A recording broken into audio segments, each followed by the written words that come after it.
আজকে কর্নিয়ার একটা বিশেষ রোগ নিয়ে আলাপ করতে চাই। এই রোগটি কেরাটোকোনাস। কেরাটোকোনাস কর্নিয়ার একটা রোগ। কর্নিয়া আমরা জানি চোখের সামনে যে স্বচ্ছ অংশ, অনেকটা ঘড়ির কাঁচের মতো, এটাই আমরা কর্নিয়া বলে জানি। এই কর্নিয়াটা চারিদিকে সুষম গোলাকৃতি, কিন্তু কেরাটোকোনাস রোগে কর্নিয়ার এই গোল আকৃতিটা পরিবর্তিত হতে থাকে। কর্নিয়া পাতলা হয়ে ধীরে ধীরে সামনের দিকে অগ্রসর হয় এবং কর্নিয়া গোলাকৃতি থেকে এক ধরনের কোণাকৃতি হয়ে যায় এবং পাতলা হতে থাকে। ফলশ্রুতিতে রোগীর দৃষ্টির অবনতি হতে থাকে, রোগী ঝাপসা দেখে, একটা ইমেজের পাশে আর একটা ইমেজ, একাধিক ইমেজ দেখতে থাকে বা ছায়া দেখতে থাকে এবং ধীরে ধীরে পরিস্থিতির অবনতি হয়। পরবর্তীতে চশমা দিয়েও রোগী তেমন ভালো দেখতে পায় না। এটা কাদের হয়? সাধারণত 12-13 বছর থেকে শুরু করে 20-22 বছর পর্যন্ত ইয়াংদের হয়ে থাকে।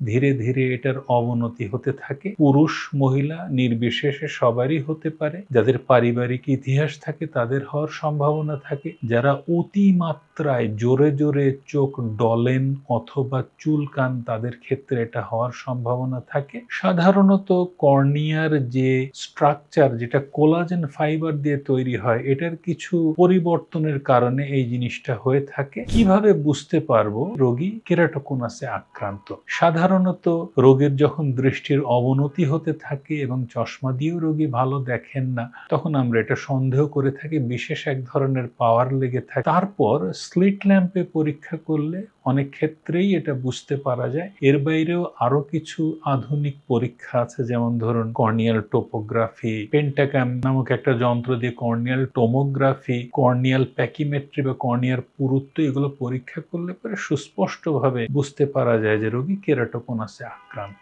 কেরাটোকোনাসের চিকিৎসা আমরা কিভাবে করে থাকি? আমাদের মুখ্য উদ্দেশ্য থাকে যাতে কেরাটোকোনাসটা আর অগ্রসর না হয়। এর জন্য কোলাজেন ক্রস লিঙ্কিং নামে এক চিকিৎসা করলে যে কোলাজেন ফাইবারগুলো থাকে কর্নিয়ার, এটা শক্ত হয় এবং দেখা যায় অধিকাংশ ক্ষেত্রেই কেরাটোকোনাসের আর অবনতি হয় না। এর পরবর্তীতে যাতে রোগী ভালো দেখে, এর জন্য বিশেষ ধরনের কন্ট্যাক্ট লেন্স দিয়ে রোগীর দৃষ্টি ফিরিয়ে আনা হয়। কখনো কখনো একেবারে অ্যাডভান্সড কেসে কেরাটোপ্লাস্টি বা কর্নিয়া প্রতিস্থাপনেরও প্রয়োজন হয়ে থাকে। কেরাটোকোনাস হলে হতাশ হওয়ার কিছু নাই। সঠিক সময়ে প্রারম্ভিক দিকে রোগ নির্ণীত হলে এবং সঠিক চিকিৎসা নিলে পরবর্তীতে কন্ট্যাক্ট লেন্সের মাধ্যমে এবং চশমার মাধ্যমে রোগী চমৎকার দেখতে পায়। শুভকামনা।